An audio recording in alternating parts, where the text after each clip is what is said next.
My beautiful people, my beautiful people, my beautiful people. Welcome back to another lovely episode of the Logic of Emotions podcast / reactions. It's your dog, your brother, man, your favorite African American, Melly, baby.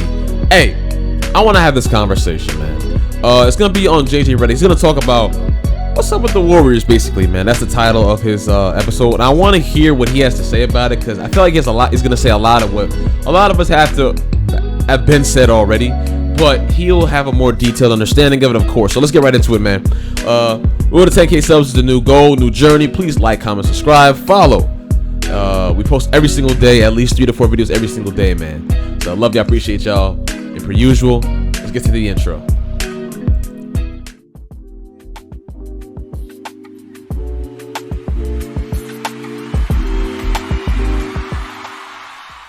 The week this week on the newsletter was 24.1. Tommy, 24.1.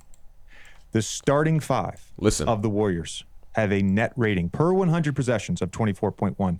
They have the equivalent of the third best defense relative to the overall league. Easily the best offense. This number is crazy, Tommy. Dallas and Boston have the best offense in the league right now. 117.5 points per possession. Points per 100 possessions. The Warriors starting five has an offensive rating of 129.1. Yeah. It's sometimes very simple, I think, to place blame on oftentimes it's not. Oftentimes we can name 3 reasons. We talk about the Nets. I can point to 5 things. Lakers, I can point to shooting, but I can point to some other things as well. With this team, it's very specific. Their bench sucks right now. I don't know how else to say it. Well, I have a question for you about this. That's objectively true, but they've given up 110 points plus in every game this season. But they just explained. At what point is it a team defensive effort? Because I mean the starters are getting lit up too. Clearly, Steph is on one. Steph's been great all year, but the starters are not getting lit up. I just said that, Tommy. They're the third best defense, but relative to the overall league. That group has played 108 minutes together. So the bench is that bad defensively? Yes. Yes. And I also want to say this too, because even though I get the statistic wise and everything, I just watched the Kings game for an example, right? Klay Thompson looks absolutely horrendous. This last game, he looks worse than I've ever seen him look all year so far. And the year obviously just started with basketball. But it's just frustrating. Excuse me, I'm sorry, it's kind of late, y'all. I'm sorry. But I just had to get this out, so I wanted to talk about this because the game pissed me off. Stephen Curry had 48 points. And, bro, Klay Thompson shot, he shot 6 for 18. He took so many bad threes. His defense was absolutely horrendous. He allowed De'Aaron Fox to get to his spot on the left wing almost every time. It was the most annoying thing in the world to watch. It was super annoying. So I have to agree with the other dude to a certain degree. I have to agree because I'm watching the games against Detroit, against the Kings, against just other teams just in general that obviously they should win. Bro, they're guarding the 3 ball so bad. Their rebounds so bad. Their aggressiveness so bad. Only people that are aggressive are Steph and Wiggins. Klay Thompson looks like he forgot how to play basketball. Not gonna lie to you. And after this game, it made me sick because it happened again. Steph gets hot, Steve Kerr takes him out. Then they struggle. They didn't want Steph to bring it back. Then as Steph's bringing it back and he gets hot again, Klay Thompson takes dumb shots that makes absolutely no sense for him to take. Doesn't make the correct passes. I saw one play where he missed. He got the ball back, shot another 3. It blew my mind. This is what Stephen Curry is scorching hot. And it's reminded me of the selfishness that Klay displayed last year too. Because it's just like, bro, if it's not working for you, it's not working for you. Even on defense, he was absolutely horrendous and absolutely abysmal. Non-existent. Terrible fouls. Draymond, bad fouls too. Looney, bad fouls. Curry, bad fouls. Only reason why I can't say too much about Curry, because Curry's carrying the freaking team. It's hard to blame someone for defense when they're putting the whole team on their back. It's very difficult for me to do that unless they just get lazy on a play or something. Then I got to say, yo, bro, what are you doing? And I have to criticize him. I get that. But if the man is so god-awful tired from scoring 30 plus, 35, 40, 45. I can't sit there and say, yo, his defense is trash. Of course it's going to be trash. He's tired from picking up the offensive load that the rest of the team should be doing. It's ridiculous, bro. It's ridiculous. In this game with the Kings, as I saw De'Aaron Fox torch up everybody, I was just getting frustrated. Tommy. That they would fall off. Like, I guess explain this to me. Like, how does this work? Well, here's what's interesting. So let's just talk about Steph real quick, because he's having an all-world season, 31 a game, 7 rebounds, 7 assists, 1.2 steals. Yep. Shooting splits, delicious as always, 48% from the field, 41 from 3, 94 from the free throw line. So he plays about 35 minutes a game. That's crazy. Okay. I know we're going to get to the defense in a second, but he plays about 35 minutes a game. And the Warriors essentially score, even in minutes with non-starters, the Warriors basically score league best offense. When he's on the bench for those 13 minutes, boy, they're that bad. Offense dips 25 God. points per 100 possessions. They basically have the worst offense in the league They are last. They're in last place, if you didn't understand what JJ Redick said. I saw the Warriors. They were up by 12 points. The bench came in. They were down by 6 in about 3 to 4 minutes. Jordan Poole. I don't know what's wrong with Jordan Poole. I don't know what's up with him. But someone said this the best. I read in the comment section about just the Warriors. And they said the fun, the joy, the camaraderie is not there right now. Them getting rid of GP2 and Otto Porter was such a big loss because you have veteran guys who are hungry. These dudes on the bench are not hungry. They're not hungry. They're not quick-witted. They're not. They're not good passers either. If you don't believe me, watch that Kings game again. I'm gonna discuss that Kings game tomorrow, so don't you worry about that. I'm going to discuss that. Because I'm watching how slow they're passing the ball. The ball's got to be. They're getting it and then going. It's supposed to go boom, boom. Not boom, boom. That's what they're doing. And they're missing the passes to Steph. They're missing the passes correctly to whoever. And like I said before, and I'm going to say it a lot, they continue to not put the ball through Steph and Curry. They want to get Klay started. Let me break this down for a lot of you. Klay Thompson is not going to get started. Klay Thompson needs to be waiting to get the ball. And when he gets the ball, he shouldn't be shooting just automatically. That's Klay's problem. Klay just wants to shoot the ball, play mediocre defense, and then throw his hands in the air. That's what I saw all game against the Kings. That's what I saw all game. I feel sorry for Klay, yes. But when you continue to play terrible, and as you play terrible, you continue to take bad shots, I can't feel sorry for you anymore. Because now you're just being an oddball. You're being a strange individual. Klay Thompson was a liability on both floors tonight.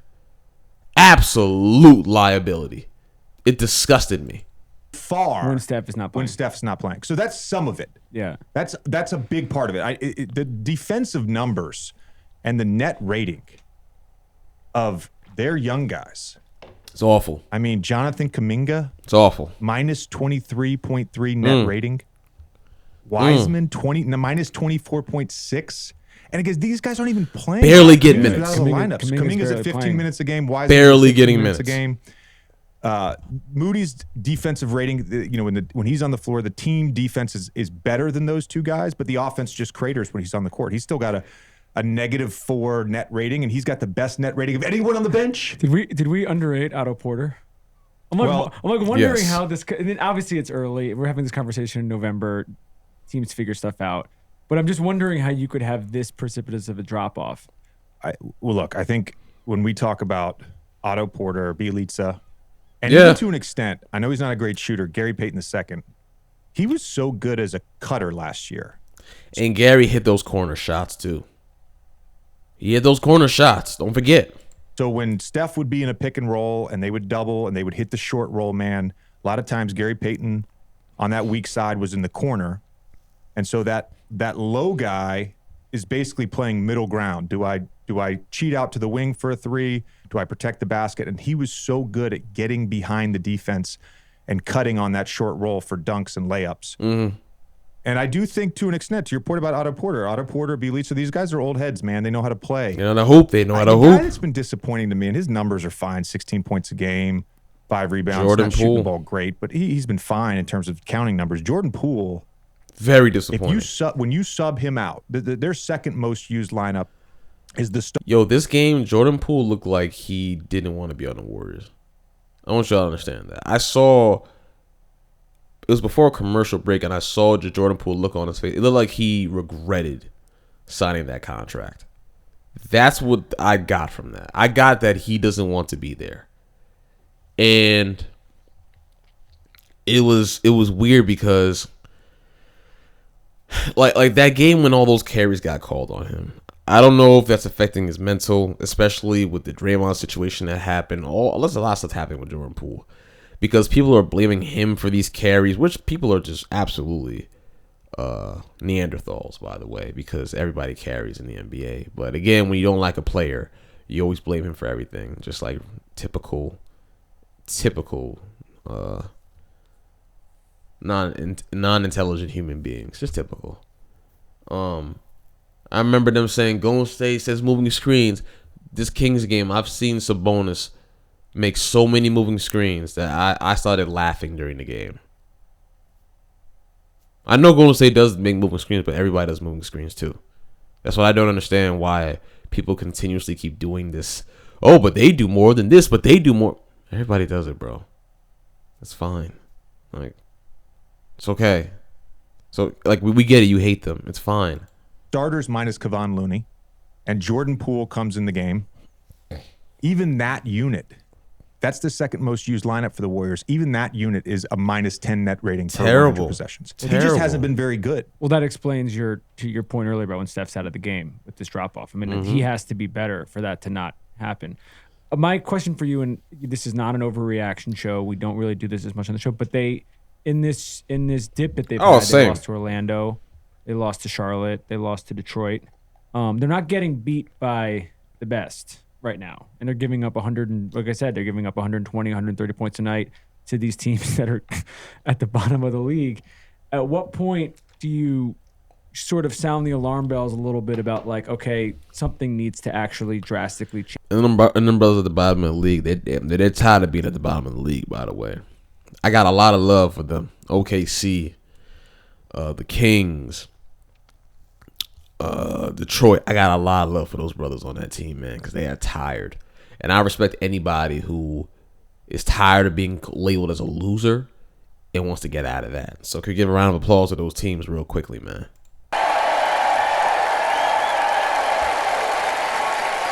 I got a lot of love for teams like that, for individuals like that. I really do. With the makeup of this, that's why I'm getting. That's why I'm so sick of the Warriors right now. You know, because the West is so tough. Like, they don't have a huge margin of error in terms of they can just kind of screw around for 3 months and then turn it on. I want to clarify one thing real quick, because I don't know where you got your stat from, and it very, very well may be points given up per game. So just points per game defensively is last. On the defensive rating numbers, they're 28th, which still sucks. Yeah. But they're, third worst in the NBA. I just wanted to clarify that point real quick, because I did have that in my notes. So here's where I think any veteran team, any team that has won at any level, much less 4 championships in 8 years, and a guy like Steve Kerr, who's been around the NBA for whatever it is now, 30 plus years, and has won a ton on a bunch of different teams and in a bunch of different scenarios, I think they take a long-term view. So a little context here. They're just 2 games out of the play-in. We're 10 games into the season. They're just 4.5 games out of first place. Like, there's no reason to panic. And you have to assume the rotation shortens in the playoffs. Now, I agree. For those 3 young guys I mentioned, Moses Moody, Jonathan Kuminga, James Wiseman, you would assume they would get better throughout the season. Why? You should only panic if it's 25 games in and they're still like this. Then you got to panic. That's when you'll see me be like, yeah, it's over. Wiseman hasn't played in 2 years. Especially defensively, his feel for the NBA is just not great. Yep, it's just not great. Then you look at the rest of their bench, guys that really should be contributing. JaMychal Green has been a key contributor on a number of teams. Dante DiVincenzo has been a key contributor on the Bucks pre-injury. He's been bad as well, and he hasn't played a ton. So you would expect that those two guys specifically to work their way in. The one guy that has been a little bit of a surprise because he's basically been tossed around already in his young career is Ty Jerome. Mm-hmm. And now his advanced numbers aren't great, but he's had some really good moments. So I think I'm still bullish on the bench, if that makes sense, because I think there's improvement from the young guys. I think Green and DiVincenzo figure it out. I think Ty Jerome is in a great spot and a great fit for him. And shout out to y'all for bringing me to the light of Ty. Because Ty is the only one on that bench that plays serious. He's the only one. He's the only one that actually plays serious. Poole, he's so passive now that I'm just like, bro, we don't need you on the team. Like, that's how passive Poole has been getting. And it's getting very irritating.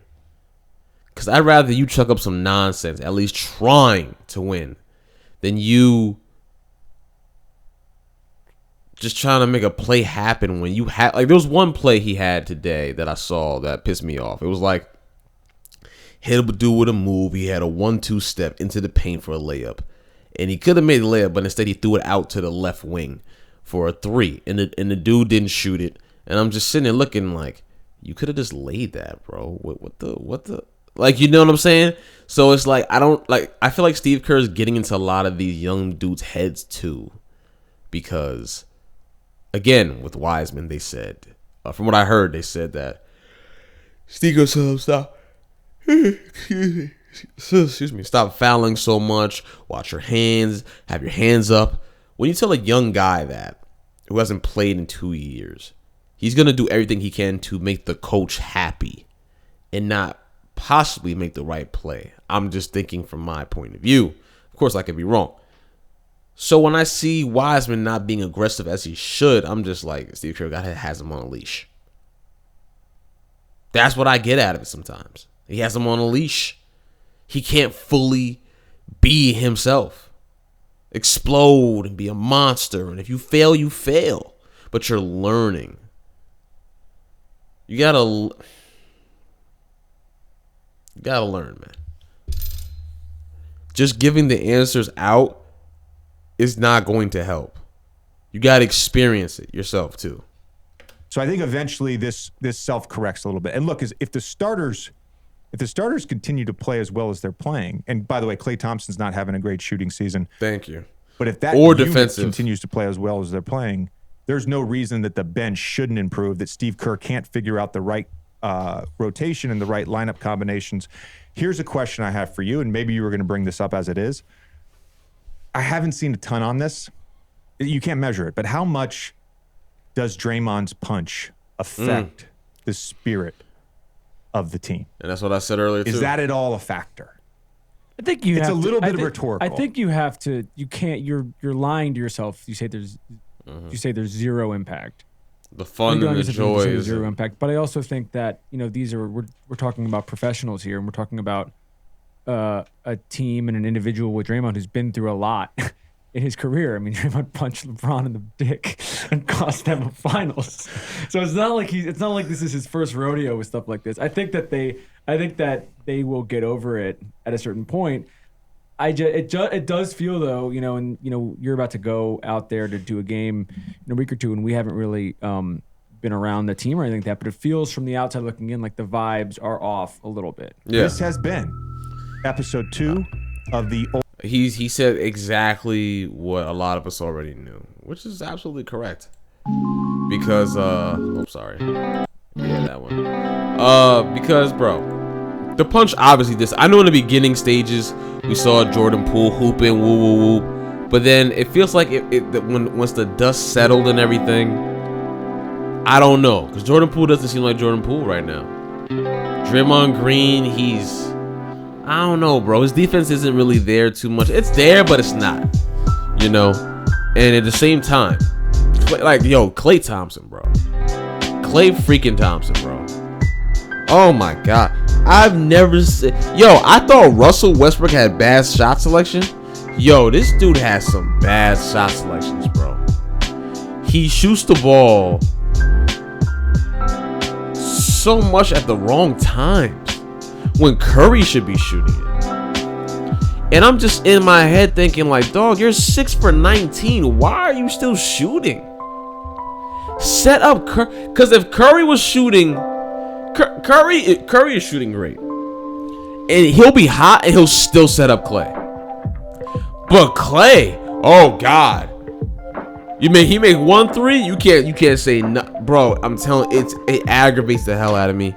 Cause it's like it's just showing some weird sort of selfishness. And I'm like, for what? Curry wants to help you.